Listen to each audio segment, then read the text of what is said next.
Boa tarde, turma. Como é que vocês estão? Eu espero que todos estejam muitíssimo bem, né? Espero que o feriado de vocês, né? Aproveitando aí a homenagem ao Brasil, né? O Dia da Independência. Espero que todos estejam muitíssimo bem. Que tenham aproveitado o feriado, seja lá para descansar, para fazer as atividades atrasadas ou qualquer coisa do tipo, tá bem? Bom, dito isso, certo? Eu peço desculpa por ter me afastado dos vídeos um pouquinho, certo? A gente vai voltar hoje com força total.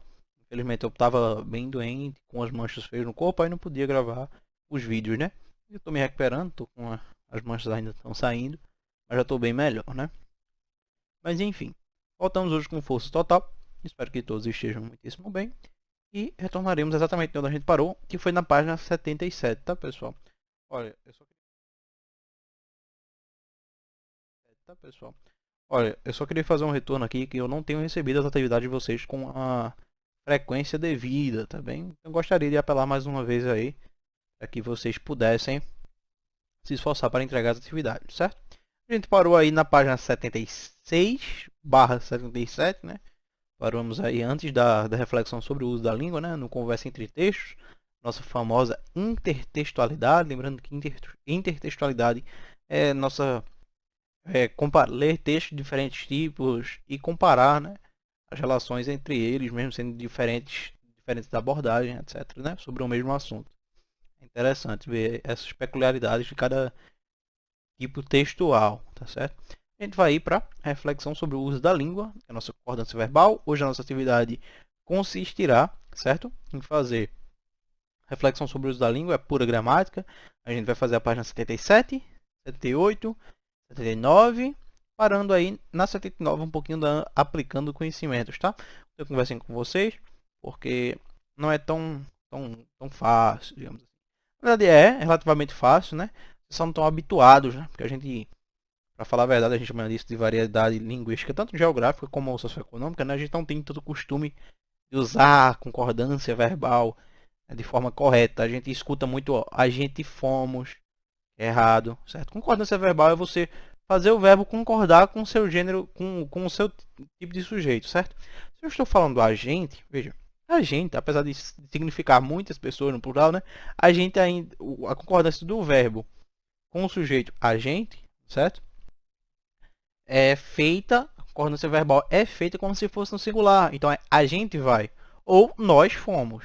Não existe a gente fomos nem nós vai, certo? Existe nós fomos, ou nós vamos, ou a gente foi, certo? A gente vai. Não existe a gente vamos, nem a gente fomos, certo? Preste atenção nisso aí.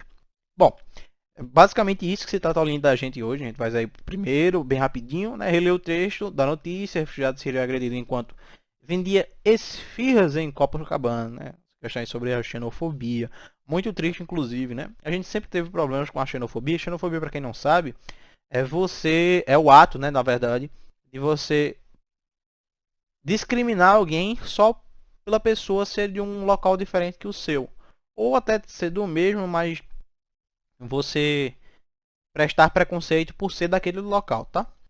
Existe sim, por mais estranho que pareça, né? Existem, por exemplo, negros que prestam racismo contra negros, por mais estranho que seja, né? Existe também pessoas xenofóbicas do mesmo local, certo? Uma coisa não anula a outra, por mais estranho que pareça, tá, pessoal?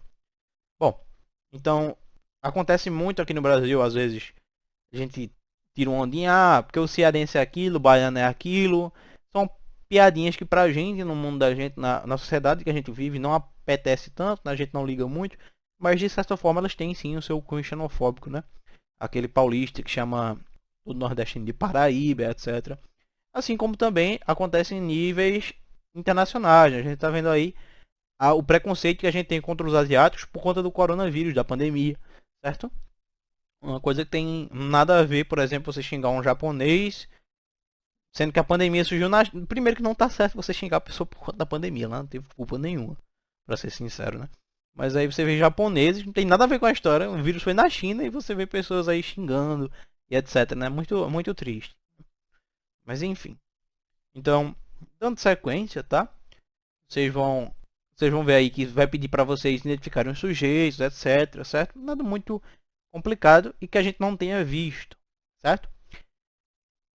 tudo tranquilo. Aí a gente vai para o quadradinho laranja, né? Podemos notar na atividade anterior que sempre há uma relação direta entre o verbo e o sujeito. A este tipo de relação damos o nome de concordância verbal. O verbo concorda com o sujeito em número de pessoas. Exatamente o que eu estava tentando dizer a vocês, né? A gente vai fazer essa concordância do verbo em relação ao sujeito que a gente está utilizando, né? Não é, nós vai, como eu já disse, né? Nós vamos, certo? Você tem que concordar em gênero, número e etc. Não existe, por exemplo, Paula é... Não, acho que Paula... Mas enfim, eu acho que eu não vou achar um... Deixa eu ver se eu acho... não vou achar não. Tem um exemplo bom. Mas enfim, vamos dar sequência e já eu volto para você, certo? A gente vai agora para o quadrinho azul, certo? Vocês têm aí no meio o 2, o 3 e o 4. Como ficaria uma oração? Ali parece recolhendo a mercadoria.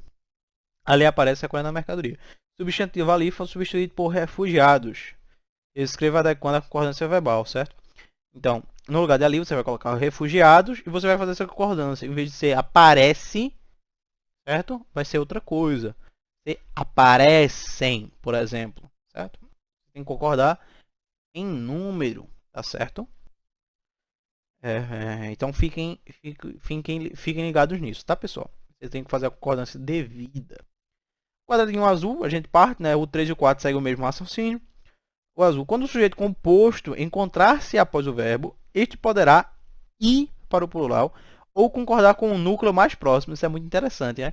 Por exemplo, se eu falo, tá? Eu e Maria, eu posso concordar o verbo com o núcleo mais próximo, né? Se eu digo eu e Maria, que é um núcleo, se eu digo eu e Maria vamos ao shopping, certo? O verbo é vamos, certo? O verbo é vamos. Eu posso fazer concordar com o núcleo mais próximo. Quem é que está mais próximo do verbo? É a palavra eu ou a palavra Maria? A palavra Maria. Então eu posso fazer eu e Maria vamos ao shopping, ou eu posso dizer eu e Maria vai ao shopping. Por mais estranho que pareça, está correto gramaticalmente essa frase, tá? Eu e Maria. Maria é o que na concordância? Maria vai ao shopping, certo? Então eu e Maria vai ao shopping. Você não diz eu e Maria vou ao shopping. Você pode dizer eu e Maria vão ao shopping.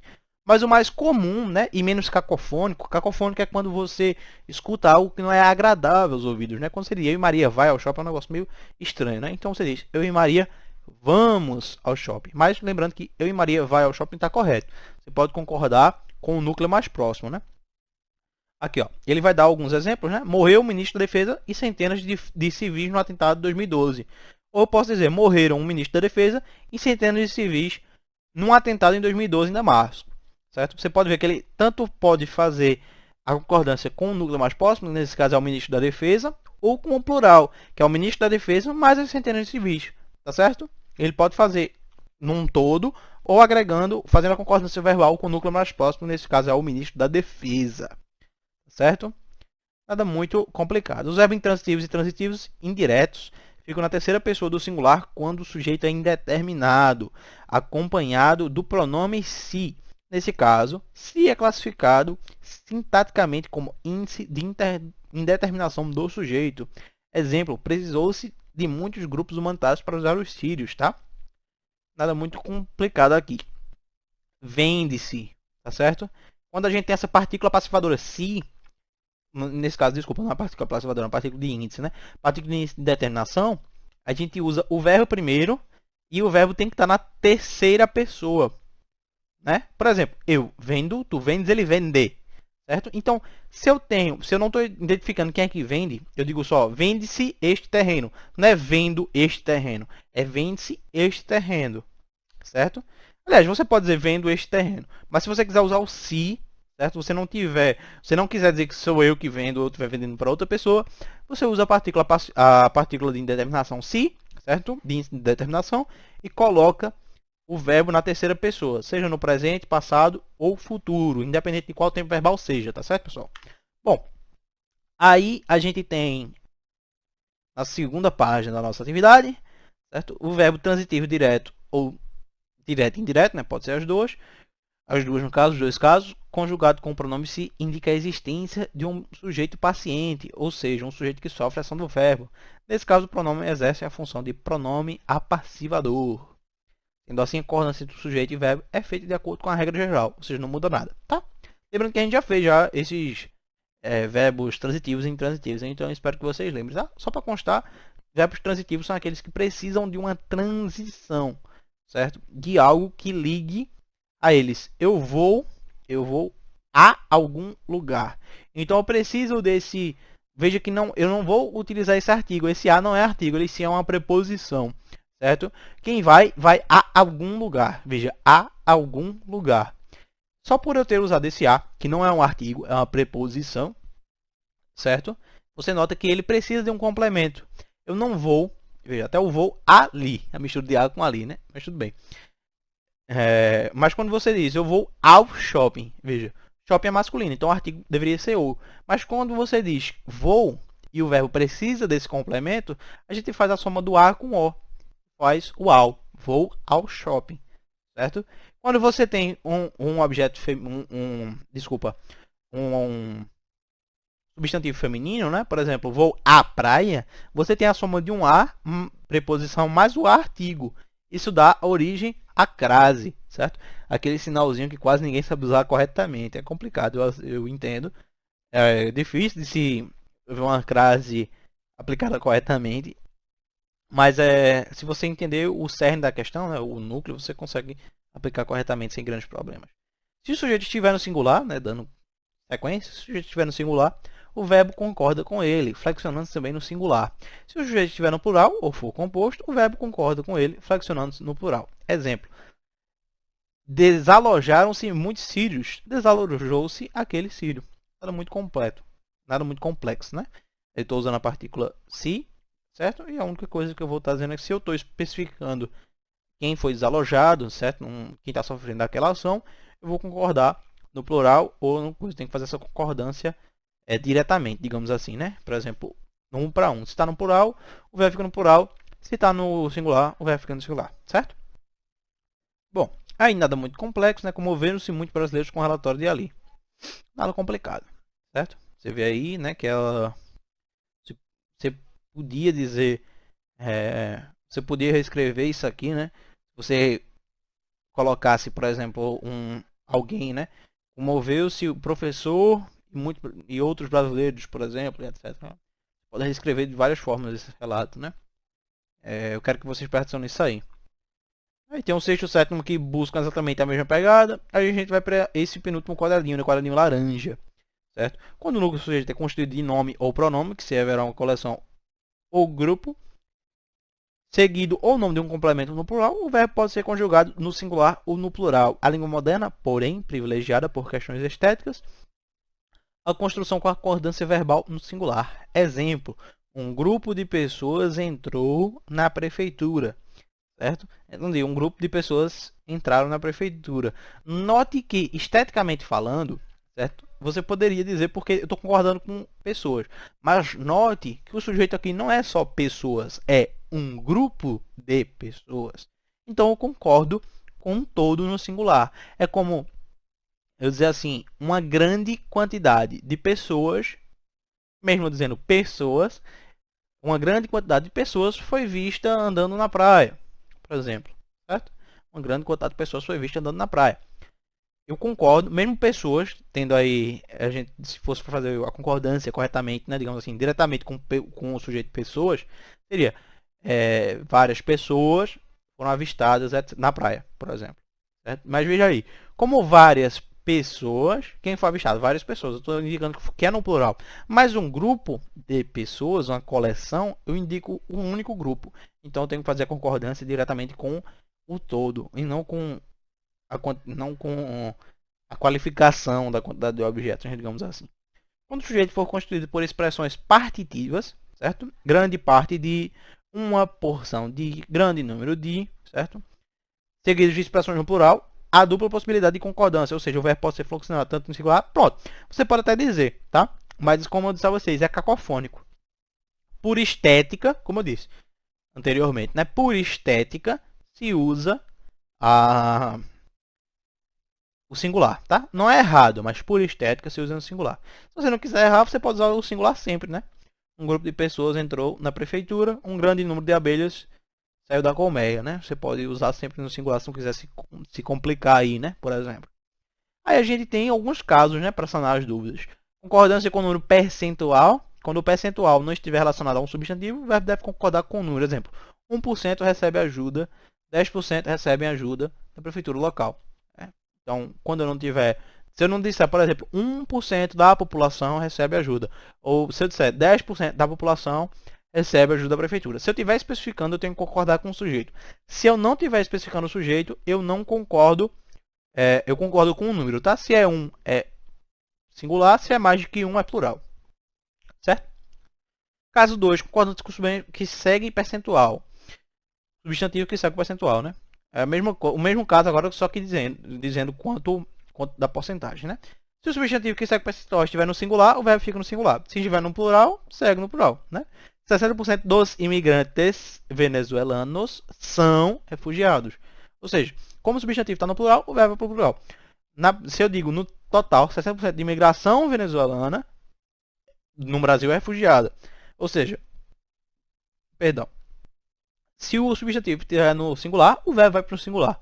Nada complicado, um caso diretamente aí envolvendo porcentagem e substantivos sucedentes, tá? A gente tem aí o oitavo, que é basicamente sobre esse caso aí que a gente comentou. A gente tem um quadradinho azul, né? Quando os verbos fazer e haver forem empregados como verbos impessoais, lembrando a vocês que verbos impessoais são aqueles verbos não conjugados, tá? Por exemplo, são os verbos crus: vender, fazer, pular, cantar, correr, cantarolar e etc. Tá? São os verbos não conjugados. Sem a pessoa, notem aí, impessoais, sem a pessoa. Indicando o tempo decorrido, deve permanecer no singular. Faz 4 anos que começou a Guerra Civil no Sudão do Sul. Há 7 anos, governos e grupos opositores encontram-se em guerra civil. Certo? Então, notem aí que o verbo fica no singular quando eu estou referente a tempo, tá? Faz ou há, na questão de tempo. Lembrando que sempre que eu não digo há 7 anos atrás. Ou eu digo 7 anos atrás, ou eu digo há 7 anos. Nunca há 7 anos atrás. Tá bem? Quando o verbo haver foi empregado no sentido de existir, também deve permanecer na terceira pessoa. Há muitos imigrantes na estrada a caminho de Boa Vista, certo? Ou seja, sempre que você quiser indicar na condição do verbo existir, independente do restante da frase, você usa ele como verbo no verbo impessoal, né? Por ser verbo impessoal, você usa no singular, certo? Sem grandes problemas aí. A gente vai ter o nono e o décimo seguindo essa pegada aí, pessoal, tá bem? Agora a gente corta para a última transição. Deixa eu me vendo aí na telinha maior, né? Peço perdão aí, acabou ficando um pouquinho escuro que o sol foi tomando outra angulação, né? Bom, a gente não teve grandes problemas hoje. Eu espero que quaisquer dúvidas vocês entrem em contato comigo, tá bem? Eu vou estar presente aí para sanar as suas possíveis dúvidas, tá, pessoal? Vocês vão fazer aí essa atividade aí do 1, tá certo? Até o 10º, dessa reflexão sobre o uso da língua. Espero que vocês leiam bastante, leiam até entender. Se não entenderem, podem falar comigo, tá bem? Que a gente pode sanar essas dúvidas de vocês. Um beijo bem grande no coração de vocês e bons estudos!